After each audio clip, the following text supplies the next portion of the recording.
ایک طوفانی رات تھی۔ بارش زوروں سے برس رہی تھی، ہوائیں تیز چل رہی تھیں اور آسمان پر کالے بادل چھائے ہوئے تھے۔ یا اللہ، میں نے آج تک اتنی شدید بارش نہیں دیکھی، اس نے دھیرے سے کہا۔ شکر ہے میں نے اپنے انڈے بچا لیے، لیکن اب انہیں کہیں محفوظ جگہ رکھنا ہوگی۔ چڑیا اپنے انڈوں کو سینے سے لگا کر بیٹھی ہوئی تھی کہ اچانک درخت پر بیٹھے کالو اور گوری نامی دو قوموں کی نظر اس پر پڑی۔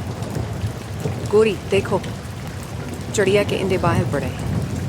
ہم ہر روز چاول اور مکئی کھاتے ہیں، کیوں نہ آج مزیدار انڈے کھائیں؟ کالو نے شرارت سے کہا۔ گوری نے خوش ہو کر سر ہلایا۔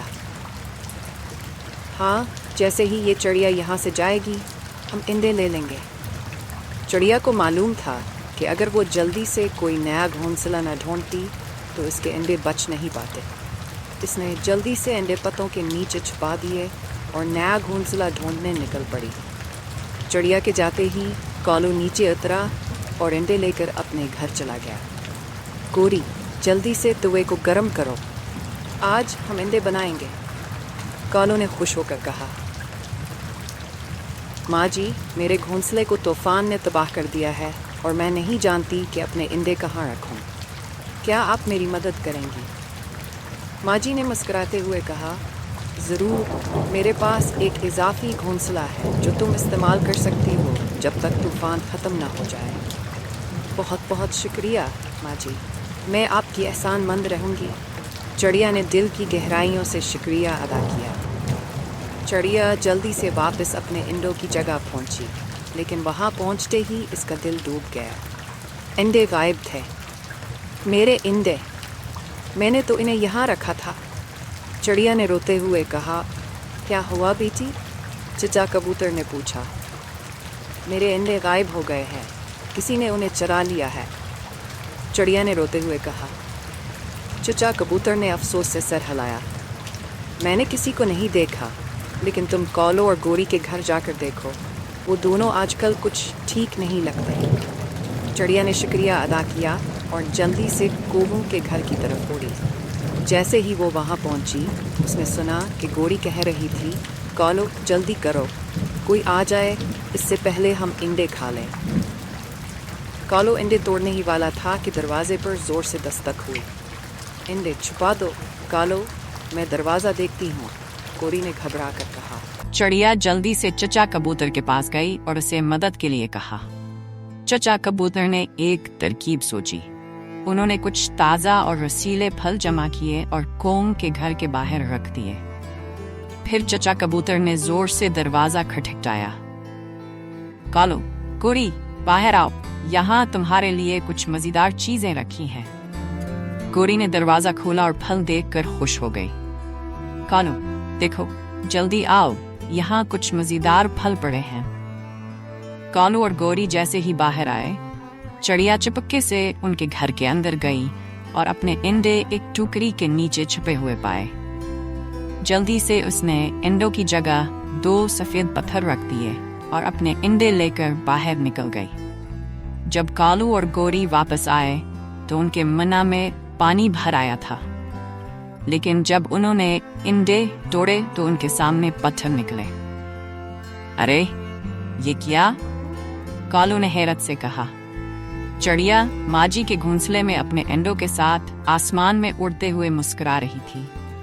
اسے معلوم تھا کہ اس نے چالاک کونگ کو مات دے دی تھی، مگر کالو اور گوری نے اس دن ایک اہم سبق سیکھا کہ چوری کرنے سے ہمیشہ نقصان ہی ہوتا ہے۔ ایک دفعہ کا ذکر ہے، ایک سرسبز جنگل میں رانو نامی ایک عاجز اور چھوٹی سی چڑیا رہتی تھی۔ رانو کے پاس بہت زیادہ دولت نہیں تھی، مگر اس کے پاس ایک قیمتی چیز تھی، ایک خوبصورت بکری جس کا نام سومو تھا۔ ہر صبح رانو اٹھتی، اپنی عزیز بکری سومو کو چارہ ڈالتی اور اس کا دودھ لے کر اپنے چھوٹے بچے کی پرورش کرتی۔ زندگی آسان نہیں تھی۔ اسی جنگل میں کالو نامی ایک لالچی اور چالاک کو ابھیر رہتا تھا۔ اس کی تیز نظریں کافی عرصے سے رانو کی خوبصورت بکری پر لگی ہوئی تھیں۔ یہ بکری اتنی خوبصورت ہے کہ ایک غریب چڑیا کے پاس نہیں ہونی چاہیے، اسے تو میرے پاس ہونا چاہیے، کالو نے سوچا۔ एक दिन कालू रानो और सुमो के पास आया जब वो चरा रही थी। ऐ छोटी चिड़िया, कालू ने पुकारा, कितनी खूबसूरत बकरी है तुम्हारी, ये बहुत दिलकश है, कितने में बेचोगी? रानो ने हैरत से कालू की तरफ देखा।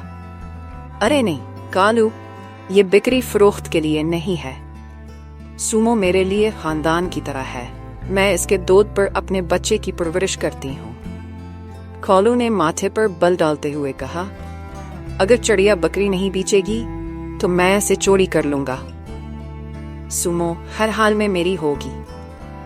उसी रात जब चांद चमक रहा था और जंगल में मुकम्मल खामोशी थी, कालू चुपके से रानो के छोटे से घर की तरफ आया और इसने सुमो की रस्सी खोलकर उसे अपने घोंसले में ले जाने का इरादा किया। अगली सुबह जब रानो जागी और सुमो को दूध देने गई तो उसकी हैरत की इंतहा ना रही। सुमो गायब थी। सुमो, तुम कहाँ हो? रानो ने बेचैनी से पुकारा। उसका छोटा बेटा रोते हुए भागा आया। अम्मी, किसी ने सुमो को चुरा लिया है, हमें इसे तलाश करना होगा। रानो और इसका बेटा पूरे जंगल में सुमो को तलाश करने निकले। उन्होंने हर परिंदे से पूछा जो उनके रास्ते में आया, क्या तुमने हमारी बकरी देखी है? रानो ने जंगल के किनारे पर रहने वाले अक्लमंद कबूतर से पूछा। नहीं बेटी, कबूतर ने कहा, लेकिन मैं नजर रखूंगा। दिन गुजरता गया और जब रानो मायूस हो रही थी, अचानक उन्होंने एक जानी पहचानी आवाज सुनी। अम्मी सुनो, ये सुमो की आवाज है, मैं इसे सुन रहा हूँ, उसके बेटे ने खुश होकर कहा। रानो ने ध्यान से सुना, दिल जोर से धड़कने लगा। आवाज कालू के घोंसले से आ रही थी। अम्मी, मेरे पास एक तरकीब है, क्यों ना हम जंगल के तमाम परिंदों को इकट्ठा करें, उनकी मदद से हम कालू का सामना करेंगे और सुमो को वापस ले आएंगे। रानो ने सर हिलाया और वो दोनों अक्लमंद कबूतर और दीगर परिंदों के पास गए और उनसे मदद की दरखास्त की। जल्द ही जंगल के परिंदों का एक हुजूम कालू के घोंसले के बाहर जमा हो गया। कबूतर ने दरवाजा खटखटाया। कालू, दरवाजा खोलो, कबूतर ने मुतालबा किया। कालू हैरान और घबराहट में दरवाजा खोला, लेकिन इसने उनके सामने खड़े होकर रास्ता रोक लिया। ये सब क्या है? तुम यहाँ क्यों आए हो? अक्लमंद कबूतर ने कालू की तरफ सख्त नजरों से देखा। हम जानते हैं कि तुमने रानो की बकरी चराई है, हम उसे वापस लेने आए हैं। कालू ने हंसते हुए कहा, चोरी? मैंने कुछ नहीं चराया, मेरी बकरियां अंदर है, लेकिन वो मेरी है, चिड़िया की नहीं। कबूतर ने कहा, चलो देख लेते हैं, तुम अपनी तमाम बकरियों को बाहर लाओ, फिर हम देखेंगे कि असली मालिक कौन है। कालू ने हचकचाते हुए इत्तेफाक किया। वो अपनी बकरियों को बाहर लाया। 2 बकरियां इसकी अपनी थीं जो इसके करीब खड़ी हो गई। रानो आगे बढ़ी और पुकारा, सुमो मेरे पास आ। फौरन सुमो खुशी से रानो की तरफ दौड़ी और उसके चेहरे से रगड़ने लगी। तुमने एक गरीब चिड़िया से चोरी करने की कोशिश की, कबूतर ने जोर से कहा, शर्म करो। कालू शर्मिंदा और शिकस्त खोर्दा होकर वहां से उड़ गया, लेकिन वो अभी हार मानने वाला नहीं था। इस रात गुस्से से भरे हुए कालू ने एक नई चाल सोची। अगर सुमो मेरी नहीं हो सकती तो फिर किसी की भी नहीं होगी, इसने सोचा। वह रानो के घर में चुपके से दाखिला हुआ और अपनी एक बकरी को जहर आलूद रोटी खिला दी। ये सोचकर कहा वह सुमो है। अगली सुबह जब कालू नताइज देखने आया तो वह हैरान रह गया कि सुमो जिंदा और सेहतमंद थी, जबकि इसकी अपनी बकरी मर चुकी थी। रानो मुस्कुराते हुए आगे बढ़ी। मुझे मालूम था कि तुम कुछ कर रहे हो कालू, इसलिए मैं रात को हमारे बकरियों को बदल दिया था। तुमने मेरी सुमो को नुकसान पहुंचाने की कोशिश की, लेकिन नुकसान तुम्हारा ही हुआ। जंगल के परिंदे हंसने लगे। कालू अपनी ही चाल में फंस चुका था। अक्लमंद कबूतर ने कहा, कालू, तुमने रानो के लिए जो गड्ढा खोदा था उसमें तुम खुद ही गिर गए। शर्मिंदा और शिकस्त खोर्दा कालू हमेशा के लिए उड़ गया। रानो और सुमो खुशो-खर्म जिंदगी गुजारने लगे और उनका रिश्ता पहले से भी ज्यादा मजबूत हो गया। जंगल के परिंदे रानों की अक्लमंदी की तारीफ करने लगे और कालू ने कभी दोबारा उन्हें परेशान करने की जरात नहीं की।